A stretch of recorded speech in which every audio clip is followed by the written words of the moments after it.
In the bustling city of Zenith Heights, where the skyline pierced the heavens and wealth shimmered in every corner, there lived a man named Adrian Scott. To the world, Adrian was a name that rang with power, money, and influence. He was the kind of man who could buy anything he wanted, except the one thing he desired most: true love. Adrian had built his empire from scratch, turning a small tech startup into a global conglomerate. At just 35, he was already a billionaire, admired and feared by many. But despite his immense success, he felt a deep loneliness gnawing at his soul. Women often flocked to him for his status, his luxury cars, and his private jets, but none seemed to see him, the real Adrian, beneath the wealth and fame. One evening, after another superficial date that left him hollow, Adrian decided to do something radical. He had heard stories of people finding love in the most unexpected places, and he wondered, what if he hid his wealth?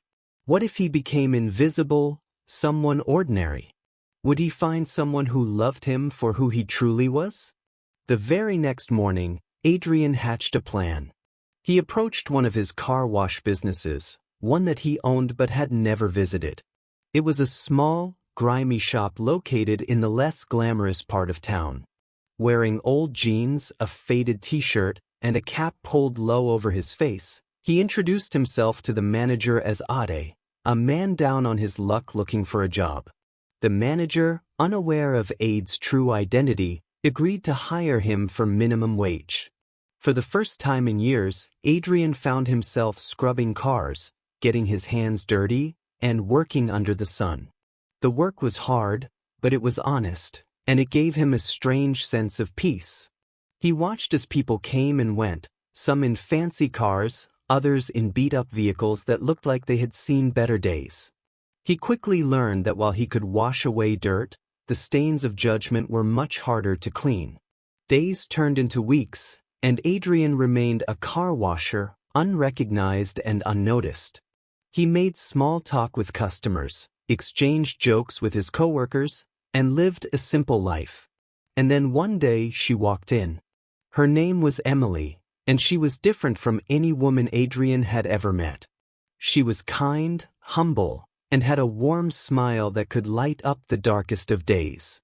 Emily drove an old, battered car that seemed to be held together by sheer willpower. When she came to the car wash, she spoke to Adrian like he was just another worker, treating him with respect and friendliness, something he hadn't experienced in a long time. As the weeks passed, Adrian and Emily began to talk more. She often stayed behind after her car was cleaned, chatting with him about life, her struggles as a nurse, and her dreams of traveling the world. Adrian found himself falling for her, not because she was the most beautiful woman he had ever seen, but because she saw him, the man behind the soapy water and grease-stained clothes. But there was a problem.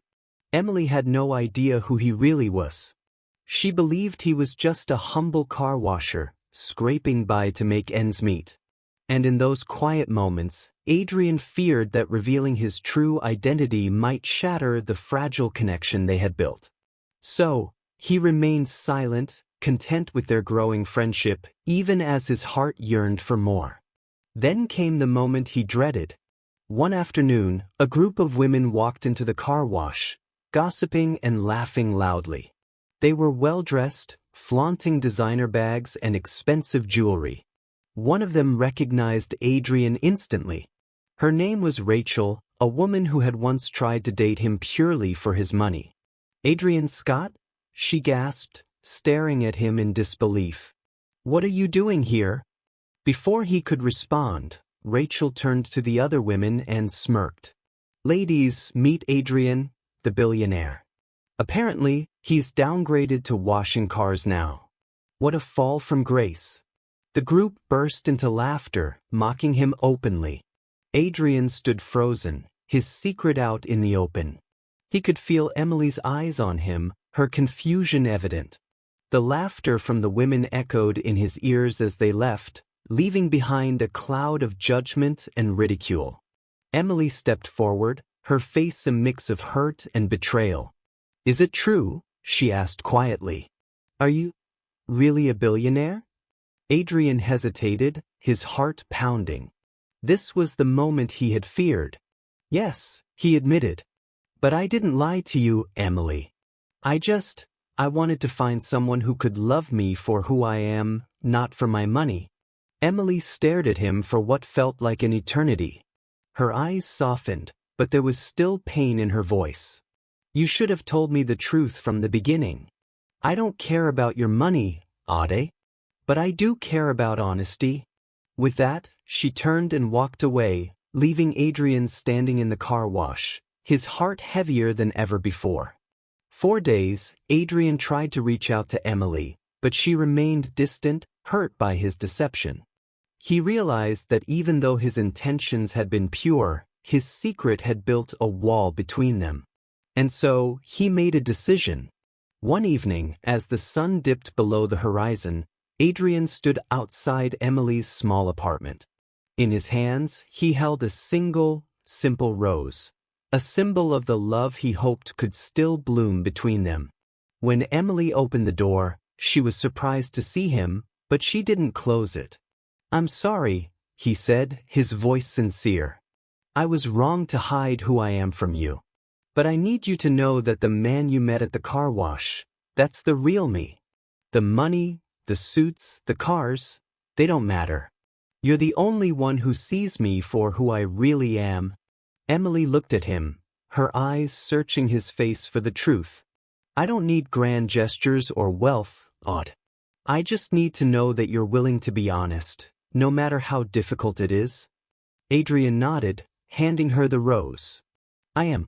From now on, no more secrets. Emily took the rose, a small smile forming on her lips. Let's start over, she said softly, as two people who want something real. And so they did. Adrian walked away from that car wash, but he never forgot the lessons he learned there. He learned that love isn't about wealth or status, it's about honesty, trust, and being seen for who you truly are. Moral of the story: true love is built on honesty, not wealth or deception. Even the richest person is poor without trust and authenticity in their relationships. Ladies and gentlemen, that's the end of this story. Please subscribe, like and share. Stay tuned for more stories coming. Bye.